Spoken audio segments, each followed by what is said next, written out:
Olá, estamos dando início a mais um programa Debates Le Monde Diplomatique Brasil, uma iniciativa do jornal Le Monde Diplomatique Brasil, em parceria com a TV PUC, com o canal universitário e com a TVT, a TV dos Trabalhadores. Hoje nós vamos trazer para a discussão questões que estão muito imbricadas com a nossa vida na sociedade e na relação com a religião. Eu estou trazendo para vocês um tema que é em defesa da liberdade religiosa. E quero apresentar para vocês o babalaô Ivanir dos Santos. Ivanir dos Santos, primeiro, muito obrigado por estar mais uma vez com a gente. Ivanir, é uma honra ter você aqui no nosso programa. O Ivanir é sacerdote, é historiador das religiões. Ele é doutor em História Comparada pela Universidade Federal do Rio de Janeiro, membro da Associação Brasileira de Pesquisadores Negros, do Laboratório de História das Experiências Religiosas, do Laboratório de Estudos de História Atlântica das Sociedades Coloniais e Pós-Coloniais, é coordenador da Coordenadoria de Religiões Tradicionais Africanas, Afro-Brasileiras, Racismo e Intolerância Religiosa da Federal do Rio de Janeiro, vice-presidente para a América Latina do Conselho Internacional dos Descendentes das Religiões Ancestrais Africanas. Bom, com essa bagagem que o Ivanir nos traz, que é muito importante, ele vai comentar uma pesquisa que foi feita recentemente pela equipe dele em defesa da liberdade religiosa. Ivanir, muito obrigado mais uma vez por estar aqui. Eu queria que você nos contasse um pouco, em primeiro lugar, como é que foi feita essa pesquisa e depois o que é que vocês estão descobrindo nesses dados da pesquisa, analisando esses dados. Bom, primeiro é importante que essa pesquisa ela é feita em conjunto da ADFALAR, né, que é uma consultoria, junto com o Brotar Comunicações, que é dirigido pelo Márcio Ferreira e o André Faião, e também com o CEAP, né, e, consequentemente, também com a Comissão de Combate à Intolerância Religiosa, do qual sou interlocutor. A ideia dessa pesquisa é uma pesquisa de opinião no universo daqueles que participam da caminhada pela liberdade religiosa, a 17ª caminhada, uma caminhada que já vem desde 2008. Então, nesse universo dos que vêm, mais ou menos, esse ano congregou 80 mil pessoas, foi aplicado um questionário com algumas perguntas, em torno de mais de 500 questionários, né? Para se ter uma ideia amostral, quantitativa, boa. Então, isso é o primeiro importante perceber pela metodologia aplicada, né? Então, vários pesquisadores, em tempo real, né, entrevistavam as pessoas que vêm da caminhada. E um dado importante, primeiro que tinha gente do estado do Rio de Janeiro todo, né, e alguns estados presentes. Quer dizer, todos do Sudeste, né, São Paulo, Minas Gerais, Espírito Santo, e a Bahia, né? Inclusive Minas Gerais e a Bahia vem desde a primeira caminhada. Isso foi um dado importante para poder entender essa amostra quantitativa dessa pesquisa. E que tentou capturar a sensibilidade e a percepção desses participantes, dos que foram ouvidos. Como é que tem a questão do primeiro perfil dos participantes, quem são os participantes, né? Depois, perfil de identidade de gênero, de questão racial, né? As questões sociais que envolvem o universo da intolerância religiosa, né? E também a questão de gênero. Foi uma questão também muito importante falada. E um dado muito significativo é quando também fala da confiança no poder público para tratar da intolerância religiosa. Então, capturou esses universos todos. E aí tem dados que já dialogam com pesquisas anteriores, do ponto de vista de percentuais, né?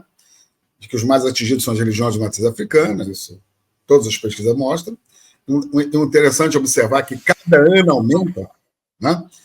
Isso não é só os dados dessa pesquisa, ela na verdade, confirma algumas questões, como o aumento do ataque a aviões de matriz africana. E é importante observar que aumenta independente do governo que está de plantão, né? Ou seja os governos progressistas, ou seja, o governo conservador que passou aí. E como é que você explica isso? Se você cruzar esses dados com esse aumento, né? Estou dizendo mesmo dos dados estatísticos, mesmo dos. Engraçado que eu não estou falando só dessa pesquisa, estou falando inclusive dos dados oficiais. Sim. Se você for lá no Disque 100, você vai ver que cada ano aumenta, e que é um dado do próprio Ministério dos Direitos Humanos. Se você for dos estados, se você pegar o relatório anterior que nós fizemos com a Unesco, né, em todo o país, você vai ver que cresce, né, muito. Então, e, ao mesmo tempo, se você pegar o dado dessa pesquisa, o descrédito que tem com relação às autoridades públicas, né, as instituições públicas, para tratar com esse tema. É um dado interessante quando você pergunta às pessoas por que elas não denunciam, né? O número que denuncia é menor do que os que não denunciam. Denunciam porque não acreditam que vai ter alguma medida efetiva. Então, só aparecem dados na pesquisa, né? Então, e eu acho interessante que essa pesquisa ela pode servir justamente para balizar as políticas públicas, ou seja, né, para ter caminhos das políticas públicas. Acho que a grande novidade dessa pesquisa de opinião tem a ver com isso. Embora nós vamos ainda, como nós temos todos os formulários das perguntas, nós vamos tratar ainda de uma pesquisa qualitativa. Né? Vamos desdobrar uma pesquisa qualitativa. À medida que tem um contato com as pessoas, você pode entrar em contato com grupos, né? E tentar ir qualificando um pouco mais como é que você vai tratar desse tema. Então, esse é um dado... Deixa eu pedir um certo detalhamento, né? Quer dizer, quando você fala em intolerância religiosa, que manifestações você enquadra nessa manifestação de intolerância? E atrás dessa pergunta vem, por que está se acirrando isso? Bom, primeiro, deixa eu olhar aqui, eu queria primeiro te dar os dados seguintes. Primeiro, o perfil dos entrevistados que estavam lá, por faixa etária, né? Uhum. Quando nós agregamos, né, a faixa etária entre 40, né, de 40 a 50 anos, você vai encontrar 20% das pessoas que participam da caminhada, né? Quando você vai de 30 a 40, são 18%, de 60 a 70, 19%. Então, isso quer dizer que nós temos um percentual muito grande de pessoas acima de 30 anos, que tem uma participação efetiva, né? Digamos que de 18 a 29 anos, foi o perfil que nós pegamos de entrevistado pela faixa etária, não pegou menor de idade. Nós temos de 20 a 30 anos em torno de 16%. Quando agregamos os seguintes percentuais por faixa de 18 a 29, né, nós chegamos a 18,4%, e de 30 a 45, nós temos 31,1%. De 46 a 59, 24%. Né? Uhum. E de 60 ou mais, 24%. Isso é importante observar que quem vai, né, ou quem tem essa preocupação mais presente são os mais idosos. Isso é um dado importante. Isso também quer dizer que nós vamos fazer um trabalho ainda muito grande na juventude. Esse é um dado importante para nós.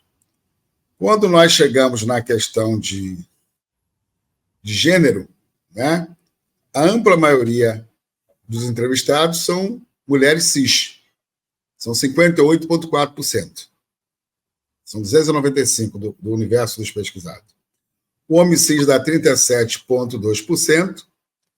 Né? O não binário, que aparece 0,1%, 4%, 0,4%, e o homem trans, isso é um dado também muito importante, 1,2% dos entrevistados. Mulher trans, 0,8%. O que demonstra que as mulheres, né, são maioria. Esse dado vai se refletir depois lá nas vítimas de intolerância religiosa, inclusive as mulheres negras. Ok? Uhum. E a orientação sexual é um dos motivos. Uhum. Né? Inclusive, se formos olhar esse dado dessa amostra do Rio, mas pegar um fato do Nordeste, dos assassinatos, né, quando cruza gênero, principalmente a população LGBT e religiões de matriz africana. Né? Tem pesquisas, tem dados no Nordeste que falam sobre no Norte. E fala sobre. Por isso tem que sempre cruzar a intolerância religiosa com outros fatores sociais. Né? Não dá para você tratar a intolerância como um caso isolado, sendo que ela tem interface justamente com parte da pergunta que você fez. Né? E a outra questão central é a questão racial. Né? Dos entrevistados, 44,8% se identificam como pardos. 28,7% se identificam... Não, melhor, como preto, 44,8%, e como pardo, 28,7%. O que se demonstra que a maioria, né, são negros, né? Juntando aí negros e pardos. O que reflete lá também, mais adiante, uma das motivações da intolerância tem a ver com o racismo estrutural. Isso quando esse racismo atinge o campo só religioso, do ponto de vista da estrutura religiosa, por serem descendentes de africanos, né? Culturas africanas, ok? E também quando se reflete na questão da pele. O que demonstra que a questão racial ela transcende a questão religiosa, do ponto de vista social. Uhum. Isso é um dado muito importante de ser observado, porque as pessoas costumam querer universalizar, falar do racismo religioso, né? E não, nesse caso não é isso que é verificado, até porque no campo dessas práticas, nós temos 23,6% de pessoas brancas, né? E branco não sofre racismo religioso, né? E são adeptos, ou do candomblé ou da Umbanda. Então, o que se demonstra é que a questão racial, ela transcende. Né? Então, tem a questão da intolerância religiosa com interface na questão do racismo. E podemos até dizer do racismo estrutural. Então, essa é uma questão. Mas há também a presença dos indígenas, né? Que é ponto 0,4% dos entrevistados.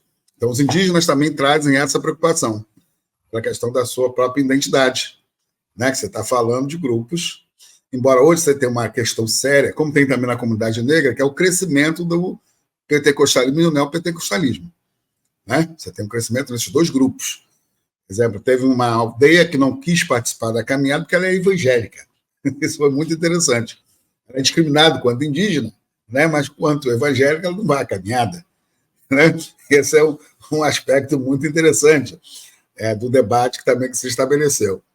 E há a presença também do chamado dos amarelos, né? E aí é uma certa interface para poder compreender o que você chama de amarelo, né? Que é 0,4%, que são os budistas.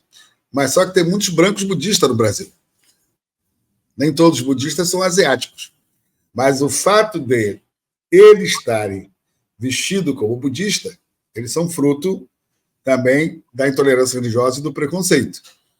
Isso é um dado também muito, muito significativo. Ou seja, que você tem uma coisa mais plural, né, do ponto de vista de raça, você tratando da questão racial. Então, esse é um dado.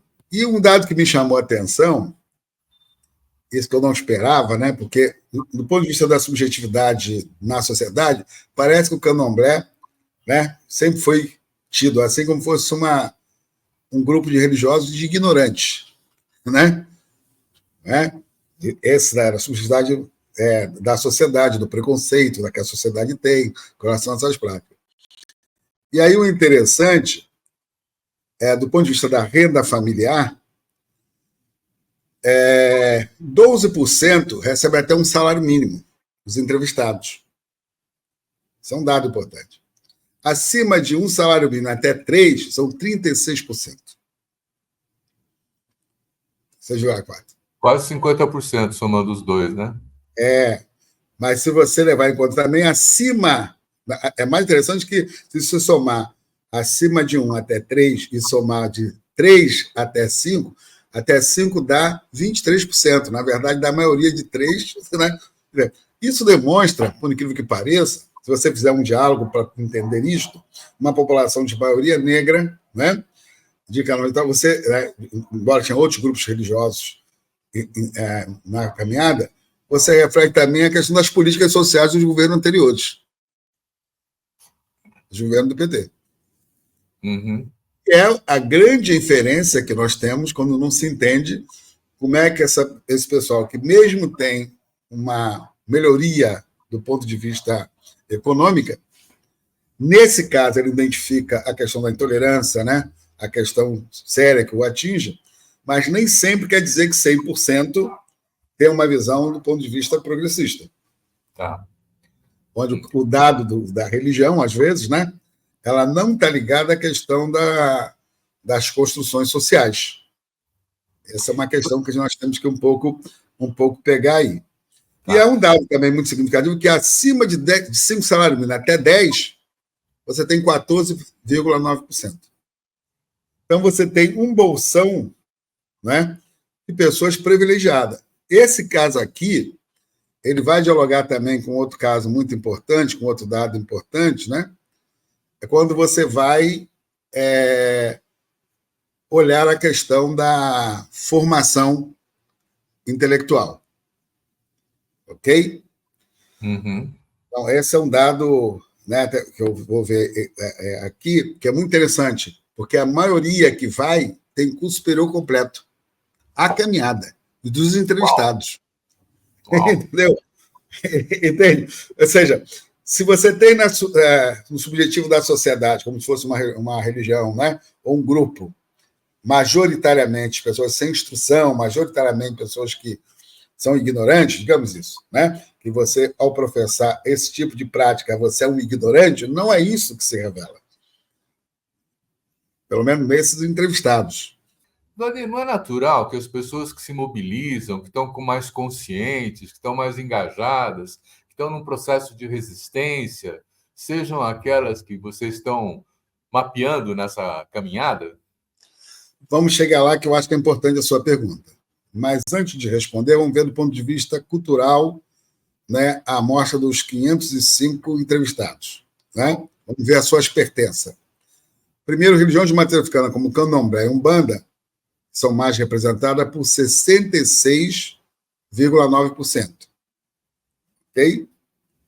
Outras religiões, né, que aí você vai incluir o Santo Daime, né, as práticas espiritualistas, né, também como os wicanos, e podemos talvez aqui incluir também os ciganos, você vai ter em torno de 12,7%.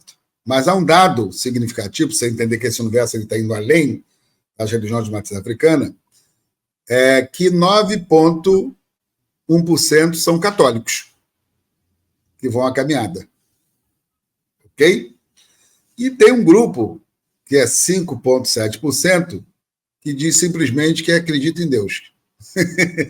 Mais nada, não na religião. Então, respondendo a sua pergunta, é importante que, claro que esse universo representativo que vai à caminhada, que são os ativistas, as pessoas mais conscientes da luta pela democracia, né? Porque a caminhada ela fala de democracia, direitos humanos, é uma minoria. Por isso que essa pesquisa é importante, para que nós possamos inferir depois, talvez numa outra pergunta, além da qualitativa, né? Mas fazer uma outra pesquisa mais ampla, por que as pessoas não vão? Quer dizer, que instrumento nós precisamos? Duas coisas importantes. Primeiro, mobilizar políticas públicas. Então, os dados vão nos levar a isso, você vai ver depois. Né? E ao mesmo tempo, que tipo de esforço nós temos que fazer para ampliar a caminhada. E há um dado importante que eu observei, que nós temos que furar a bolha. Por enquanto, nós estamos na bolha. Você está aqui por grupos que são atingidos. Não é? Agora, para ter uma força efetiva, embora ela tenha simpatia na sociedade, se eu ver esses dados que foram feitos durante a caminhada, a gente só revelou agora, e se eu observar, exemplo, a repercussão da caminhada nos meios de comunicação e também nos meios, mesmo alternativos, né, como o caso aqui do Le Monde, de outros que noticiaram a caminhada, nós fomos noticiados entre blogs, grande imprensa, imprensa alternativa, imprensa independente, em mais de 400 veículos no Brasil todo. E atingimos 35 milhões de pessoas dessa caminhada. Uau! Entende? Então, por mais que ela não seja uma caminhada como a Marcha para Jesus, né? Mas ela tem uma repercussão. Ao mesmo tempo, mostra que ela tem uma simpatia. Ao mesmo tempo que ela não fura a bolha, né, do ponto que nós achamos, né, que você ainda não leva outros setores, muito pequenos ainda, os setores que vão comprometidos com a democracia, né, setores que não são da religião, mas, né, ao mesmo tempo que a gente fala isso, do ponto de vista da repercussão, não, fura a bolha. Né? Uhum. Tanto que eu estou querendo fazer um estudo justamente sobre esses veículos de comunicação, por estados, né, em todo o Brasil ela foi noticiada, inclusive no exterior. Né? Então, você vê que nós temos um material bom na mão para pensar boas estratégias. Como eu sou da velha escola, né, de tática e de estratégia, nós também vamos ter que dar as táticas, obviamente, né, para uma estratégia mais ampla. Então, esses são dados importantes que as pessoas não notaram. Então, essa pesquisa, que é a primeira pesquisa de opinião que nós fazemos, né, no universo da caminhada, a primeira, ela nos traz uma possibilidade de refinarmos e prepararmos melhor nossas estratégias. Me conta um pouco dos conteúdos. O que veio como resultado? Quer dizer, você caracterizou muito bem o grupo, né? Algumas manifestações, e eu queria aproveitar e explorar um pouquinho mais o conteúdo da pesquisa. O que aflorou? O que surpreendeu você? Vamos chegar lá. Eu já te falei que cobre o estado do Rio de Janeiro todo, né? Embora ela é na zona sul do Rio. Digamos que isso é um facilitador de propaganda, mas pode ser uma dificuldade do ponto de vista da mobilidade. Pode ser. Né? Então, nós temos que observar essa questão. Né?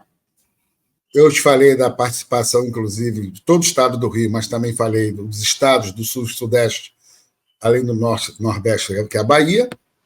Né? Embora caminhada já tem pessoas do Pará, tem pessoas do Rio Grande do Sul.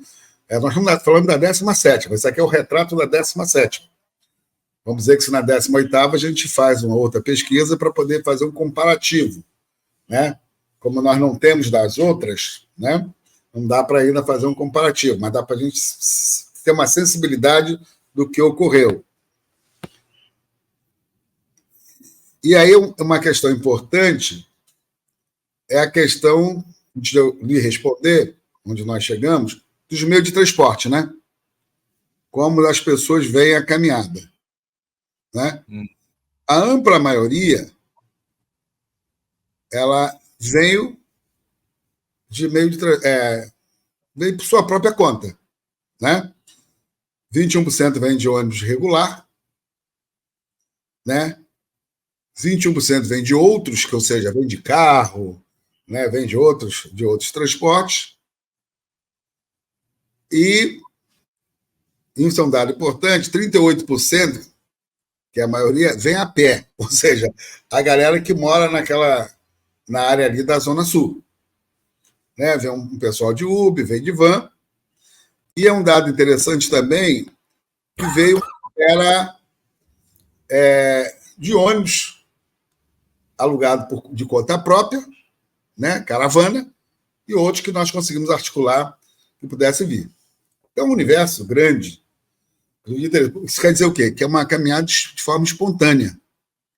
Ela não tem uma grande estrutura como tem outros eventos que você leva e nem estrutura de apoio governamental. Pra você ter uma ideia, até hoje a prefeitura não liberou o recurso que ela disse que daria para a caminhada, né? Que é infinitamente menor do que se dá para a Marcha para Jesus, né? Que dá para a manifestação católica, para a atividade das igrejas. Isso já demonstra como o poder público, embora o Estado é laico, ele tem uma laicidade, ele fala de equidade, né? Mas não é tratado de forma igual, principalmente os que mais precisam, né? Os grupos mais atingidos pela intolerância religiosa. E aí vamos na questão que você está falando, né? Que foram as vítimas de intolerância religiosa. Né? Claro que a maioria, 51%, são religiosos de matriz africana, mas vamos à forma de intolerância, que é o que você está falando. Isso. Ok? Primeiro, agressão verbal, em torno de 40%, 40,2%. É aquela agressão que acontece na rua. Né? Tá amarrado, você é do demônio, né? Então, isso já, na outra pesquisa, já apontavam isso. Qualquer outra pesquisa vai apontar isso. Né? O chamado desconhecido, conflito com desconhecido. Depois você tem agressão psicológica. Né? Há um número significativo de pessoas que sofreram agressões psicológicas. Dá um Né? exemplo. Intimidação que você faz se você não se converter, né? Você tem aquela pressão cotidiana, diária, ou você não vai ser promovido se você não aceitar Jesus, né? Você tem uma série de questões em famílias, que isso vai aparecer esse dado, e está em torno de 18,9%, quase 19%. Ok? E você tem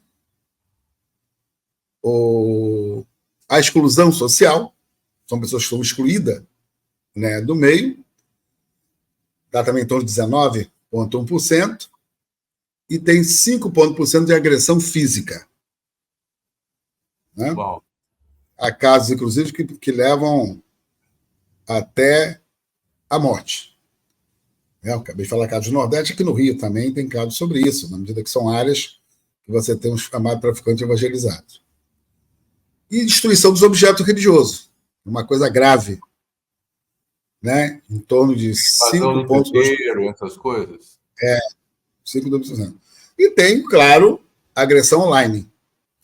Isso as pessoas dizendo que elas sofreram. Aqueles que sentiram que sofreram, né, intolerância religiosa. E várias outras formas que existem de intolerância religiosa. Né? E aí é um dado interessante quando você pergunta aos entrevistados se sofreram alguma intolerância religiosa, né? E se aconteceu uma vez ou algumas vezes. 49,6% sofreram intolerância religiosa, dos entrevistados. Desculpe, eu não escutei. 49,6% sofreram intolerância religiosa. É um número muito alto. Muito alto. Né? Muitas vezes, isso uma vez, muitas vezes, em torno de 22,2%. Né? Frequentemente, 16,4%. Quer dizer, pessoas que sistematicamente sofrem intolerância religiosa, seja no campo do trabalho, seja no campo, né, da família. E aí vamos aqui o detalhamento das respostas daqueles que sofreram, aonde sofrem mais intolerância religiosa. Interessante observar que 18,4%, 82% sofreram dentro da própria família.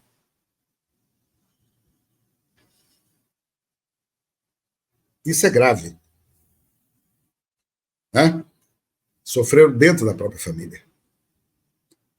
Né? E 9,5% no ambiente religioso. Né? No próprio ambiente religioso. Isso é importante você observar. Família, igreja. Né? O ambiente religioso. E aí, o que mais me chamou a atenção, que cresceu desde o primeiro relatório de 2015 para cá, é que 8,8% aponta a intolerância religiosa no ambiente educacional, na escola e na universidade. Que naquela pesquisa era 4%. Aumentou. Aumentou. Estou falando do universo dos entrevistados. Você imagina se só formos ampliar isso, Sim. né, com uma coisa mais ampla. Né? E uma parcela significativa tem a ver com o local público. Em torno de 26,1%. Na família, na igreja, no local público. Local de trabalho, que quase aparece aqui, 21,8%. Trabalho, um ambiente de trabalho. Só está abaixo da rede social. Né? E na trajetória das pesquisas que estão se acumulando, esses índices estão crescendo de intolerância ou não? Estão crescendo.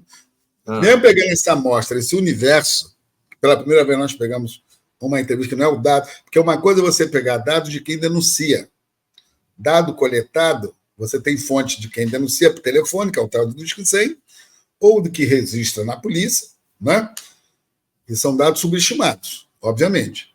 Mas se compararmos, dialogarmos esse dado com essa pesquisa de opinião de quem está naquele espaço, né, e que diz que sofreu, você vê que o universo, proporcionalmente, é muito maior. Isso quer dizer que se a gente for fazer uma pesquisa de fato, né, no Brasil todo, vai ser uma coisa estrondosa. Ou seja, o fenômeno é um fenômeno social, político e cultural forte na sociedade brasileira. Aí eu fico em dúvida se a intolerância está crescendo de uma maneira geral e isso incide sobre a questão religiosa, ou o que está crescendo é a intolerância religiosa. A intolerância... Duas coisas eu tenho sempre dito como pesquisador: as pessoas costumam achar que religião é uma coisa à parte. Como se a religião ela não tivesse por trás de si uma construção social, política, cultural e econômica. Todo complexo religioso ele tem por trás de si um projeto. Essa ideia que a gente pensa que é só cuidar do espírito, né? Tanto que a intolerância religiosa ela tem a ver com isso, ela não tem a ver com o espírito, ela não tem a ver com o divino, ela tem a ver com os valores das pessoas, com a ambição das pessoas, né?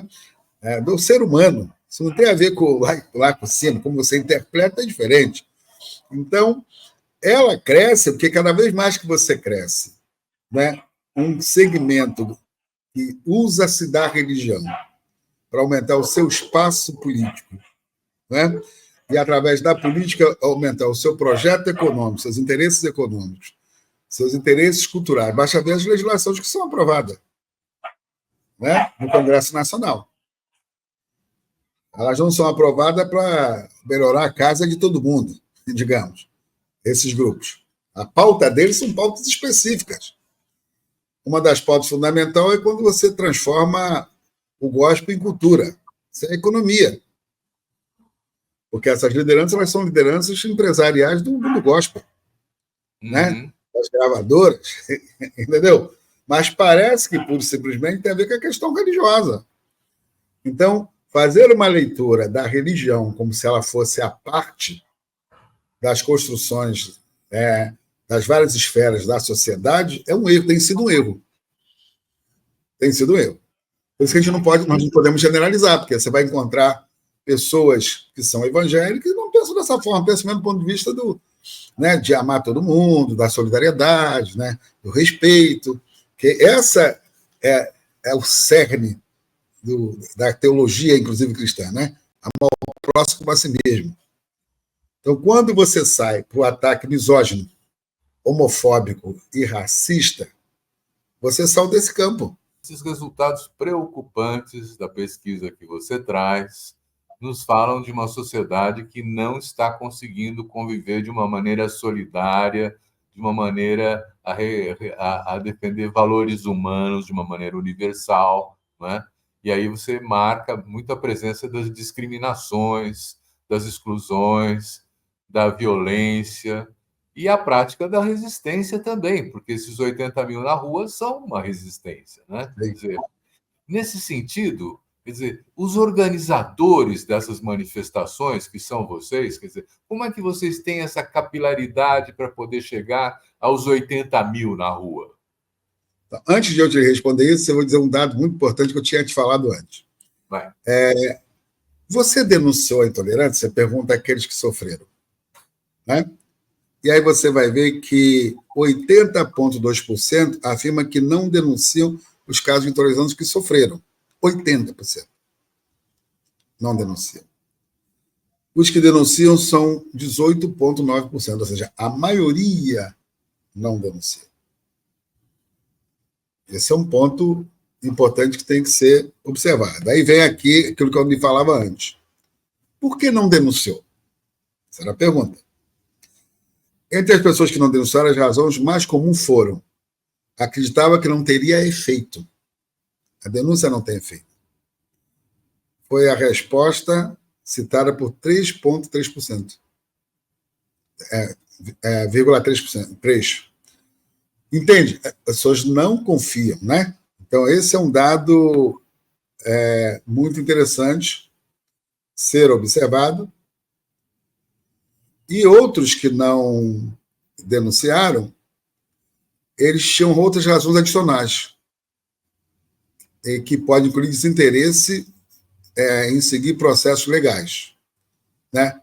Por questão da burocracia, a percepção de que o incidente não era grave. Isso é denúncia. Quando o cara chega para denunciar, não é levado como uma coisa séria, né? Uma coisa grave. Então, isto tem nos chamado a atenção. Ou seja, isso remete que as autoridades públicas, né, não têm dado a resposta. Uhum. Digamos que eles trabalham como se fosse uma ofensa menor, em casos que dá morte, inclusive. Quer dizer, o preconceito e a discriminação estão presentes também nas autoridades públicas, né? Isto. Ou a pertença religiosa. Porque a pessoa do Estado não quer dizer que não tenha religião. Também. Né? O agente público não quer dizer que ele, embora ele é de um Estado laico, né, há casos de pessoas que são ridicularizadas quando vão prestar a denúncia.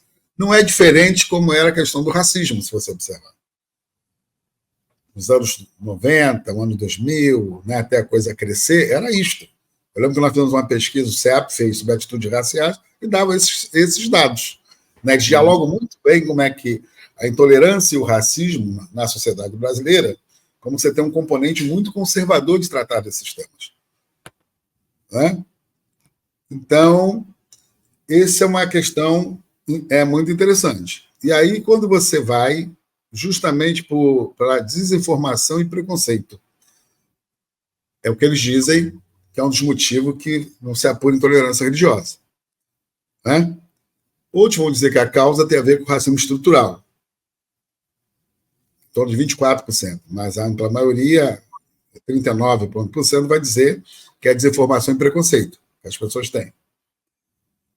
E há um número, isso é um dado importante de percepção, de 13,7%, que é do fundamentalismo religioso. Essa é uma percepção mais política. Né? E aí, antes de te responder ainda como é que nós estamos, vamos ver como se deve combater a intolerância religiosa. Vai perceber. E olha que interessante. 31,3% acho que tem que ser educação nas escolas. Interessante que não é educação religiosa. Educação sobre diversidade. Uhum. Esse é um indicador. Né? Porque para aplicar a lei 10.619 na escola não é aplicada justamente por pressão religiosa. Né? Esse é um dado importante, né? Pela educação. Depois você tem 18% campanhas públicas. Acabamos de fazer uma campanha, inclusive na Globo, que falou, né, da diversidade religiosa. Campanha nossa, inclusive. Estou te mostrando que coisas da pesquisa nós já estamos tentando executar. Estamos fazendo, com parceiros, com aliados. Por isso que responde um pouco, você está perguntando como é que a gente consegue entender essa malha toda. A caminhada já teve 300 mil pessoas lá atrás. né? Porque de acordo também com a conjuntura. Esse ano, ela deu 80 mil, mas tem que levar em conta que nós tínhamos o Rock in Rio, no Rio de Janeiro, no mesmo período, e tínhamos as eleições municipais. É o mesmo cenário da primeira caminhada em 2008. Né? Então, você tem concorrente forte. Então, você botar... concorrer com o Rock in Rio, né? E nós concorremos com o Rock in Rio. E aí 19% fala o quê? No fortalecimento das leis, endurecimento das leis. Para você fortalecer as leis, o que você tem que ter? Obviamente, o Estado cumprindo o seu papel. Mas observe que a primeira saída não é a questão legal, é a questão da educação. Interessante. Esse é um fator novo. Né? Uhum. E aí o outro fator que muita gente faz, mas não sabe como faz, que vai ser em torno de 13,7%, fortalecer o diálogo interreligioso, o diálogo dos líderes religiosos. Isso tem pessoas que fazem, mas só que faz a partir de uma cúpula de representação em atividade pública, como nós fazemos a própria caminhada. Mas isso tem que vir pela base. Isso tem que vir dos bairros. Né? As igrejas do bairro têm que dialogar com as outras religiões do bairro. Ela tem que mostrar para o seu adepto que esse caminho do diálogo é um caminho possível e importante. Se eu faço só um diálogo de cúpula, né, como tem sido feito, ele não tem efeito no cotidiano, no dia a dia. Porque enquanto eu dialogo aqui, e o pastor aqui embaixo, ou outro sacerdote aqui embaixo, ou mesmo um padre e tal, ele é intolerante, isso reverbera na vida do seu... Né? Esse diálogo no bairro, ele é uma expectativa, é um desejo ou já está ocorrendo? Em alguns lugares ocorrem, mas muito pouco. Porque para ocorrer tem que ser uma deliberação, por exemplo, das convenções das igrejas. Né? E tem que ser também uma prática nos seminários onde você forma os sacerdotes. Uhum. Porque se está ausente direitos humanos, se está ausente esse diálogo, né, na formação do sacerdote, se ele aprende que tem que converter, atacar, descolar, é o que ele vai fazer. Né? E o cara aprende isso. Não nasceu com isso na cabeça. Como diz o Nelson Mandela, né? Se ensinou a odiar, você também pode ensinar a amar. Por isso que aparece o campo da educação. Mas a educação não é só a educação nas escolas, nos seminários também. Isso é um... Você forma sacerdote, né? Para mim é novidade. Você tem razão, isso aí, da formação dos pastores, dos sacerdotes. Sacerdotes, né? Então, esse é um dado muito significativo. E aí, quando você faz a pergunta dos entrevistados se conhece uma pessoa ou família que sofreu intolerância religiosa, isso é interessante. 83,2% diz que conhece. Isso é igual o caso do racismo, você diz assim, você é racista, o cara não. Conhece alguém que sofreu racismo? Né? Aí o número é elevadíssimo. Né? Somente 16,8% responderam que não conhece ninguém. Mas mais de 80% conhece. Então, esse fenômeno que ele é conhecido. Com toda a modernização da nossa sociedade, essas discriminações, aliás, ficam mais fortes do que se diluem, né? E aí, respondendo a sua pergunta, se melhorou ou piorou? Nós temos essa pergunta. Então, 38,2% disse que piorou. Né? Já 27,5% permanece na mesma. Somente 32%, né, vai dizer que melhorou. Então, mais de 60% diz que piorou. Porque se está na mesma, né, piorou. Percebe? Responde a pergunta que você fez lá atrás. Então, o bom dessa pesquisa, né, que ela fala isso. Aí vamos agora, o que eu tinha te dito um pouco, confiança nas instituições públicas. Que está na pesquisa. A pergunta é, você identifica um grau de confiança dos entrevistados nas instituições públicas quanto ao combate à intolerância religiosa? Né? E vem. Em torno de 47,5% diz que é médio. A confiança é média, né? Já 25,7% diz que é baixo a confiança nas instituições públicas. E 13,7% muito baixo. Ok? Então, você observa que, se é médio, não é uma confiança segura, né? Então, do médio, você pegando o baixo e o muito baixo, há uma desconfiança geral. Né?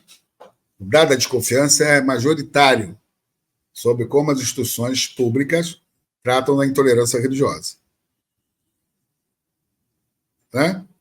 Então, esses são os dados, tem outros dados aqui, mas são os dados mais significativos dessa pesquisa, que vai nos orientar a fazer um diálogo com as autoridades, fazer um diálogo com as próprias bases nossas, para ampliar essa conscientização e esta mobilização que temos feito. E como é que nós mobilizamos? Nós fazemos atividade o ano todo. Nós agora mesmo, em janeiro, vamos fazer o seminário no Dia Nacional de Combate à Intolerância Religiosa. Tem um seminário que nós fazemos, internacional, que trata de democracia, liberdade e direitos humanos, porque você não pode ligar a questão da intolerância religiosa se você não ligar os direitos humanos, a democracia, o Estado laico, né?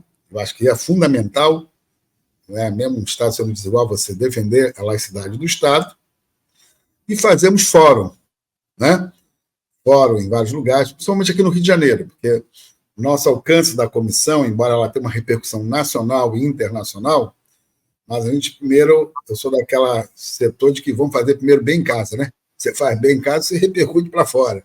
Ainda ficar com 500 coisas fora, entendeu? E senão em casa você está mal. Então é isso que é o trabalho feito pela comissão. Agora, é histórico essa pesquisa feita pelo Instituto, pelo Brotar Comunicações, em parceria com a DiFalar, né? E com o CEAP e a comissão. Virão outras pesquisas, nós vamos agora desdobrar uma pesquisa qualitativa e vamos pensar em outras. Eu costumo dizer agora que nós temos o Data CEAP, né? Eu acho que tanto é importante as pesquisas acadêmicas, né, como também é importante a pesquisa de opinião, porque não pensa que essa galera não tem pesquisa de opinião. Eles, para escolher os temas que eles escolhem para nos bater, isso é pesquisa que é feita, as pessoas acham que não é. Entendeu? Eles não tiram pesquisas à toa, do nada. Né? Então, nós temos que nos municiar desses instrumentos que são importantes, né, para poder pensar melhor as nossas estratégias. Então, Ivanir, olha, a partir do resultado dessas pesquisas, que são atualíssimas, né? O que é que você processa como os passos seguintes? Os passos seguintes é fortalecer essa parceria, né, com Brotar Comunicações, o CEAP, a comissão e a DiFalar, com o Márcio Ferreira e o André Faião. Né? Márcio é uma pessoa da religião, é um bandista, né, que faz doutorado justamente em sociologia, e trazer novos pontos de investigação, de análise sobre os dados, porque se você não tem dado, você não consegue refinar melhor as suas estratégias, nem pedir políticas públicas. Então, acho que essa é a primeira coisa que tem. Isso, obviamente, vai levar as pessoas a pensar duas vezes agora, né? Que você entra num outro campo, né, de atuação. E ampliar a nossa mobilização e sensibilizar. É inegável o apoio que a caminhada tem dos meios de comunicação, né? O Le Monde Diplomatique sempre esteve do nosso lado, sempre esteve nos dando voz, eu acho que isso é muito importante, mas nós temos que ter na sociedade voz qualificada. A pesquisa aumenta essa voz qualificada. Né? Porque uma coisa é você reclamar da intolerância, você chiar da intolerância, né? Você se dizer vítima. Outra coisa é entender os mecanismos sociais, políticos e culturais, né, onde estão instalada a intolerância e qual a estratégia que você tem que adotar para poder combater a intolerância religiosa e fazer política que fortaleça a democracia. É um pouco isso que eu tenho pensado, que eu tenho refletido. Então, essa parceria foi uma das mais significativas, porque ela não foi só para a caminhada, ela vai ser daqui para diante, para outros campos de pesquisa que nós estamos atuando, e acredito que isso tem uma repercussão no Brasil e também é instrumento para você botar na mão dos meios de comunicação, o que nós estamos fazendo, botar na mão dos políticos, obviamente, que quiserem, os bem-intencionados, fazer política é importante, e das nossas lideranças, né? A liderança precisa qualificar, né, o seu discurso, né, a sua fala com relação à intolerância religiosa. Eles têm uma fala qualificada para o seu público, né, e para a sociedade. Eles não são burros nesse sentido. Então, nós temos também que qualificar a nossa fala, né, e, ao mesmo tempo, os dados, né? A academia gosta de dados empíricos. Esses são dados empíricos, né? E, ao mesmo tempo, né, e são importantes para o processo de compreensão de que isso é um problema sério na sociedade brasileira. Leonir, olha, você pode contar com a gente, inclusive, sempre, né, nessa caminhada juntos aí. Eu acho da maior importância o trabalho que vocês fazem, parabéns, né? E eu queria agradecer muito, então, ao Babalaô Ivanir dos Santos por esse papo esclarecedor e preocupante, não é? Quer dizer, desse acirramento das polarizações, das discriminações, das perseguições de intolerância religiosa que nós precisamos enfrentar em conjunto, a sociedade como um todo, não só aqueles que vivem presencialmente ou fisicamente essas violências, né? E agradecer também a você que nos assiste, dizendo, semana que vem tem mais. Muito obrigado. Muito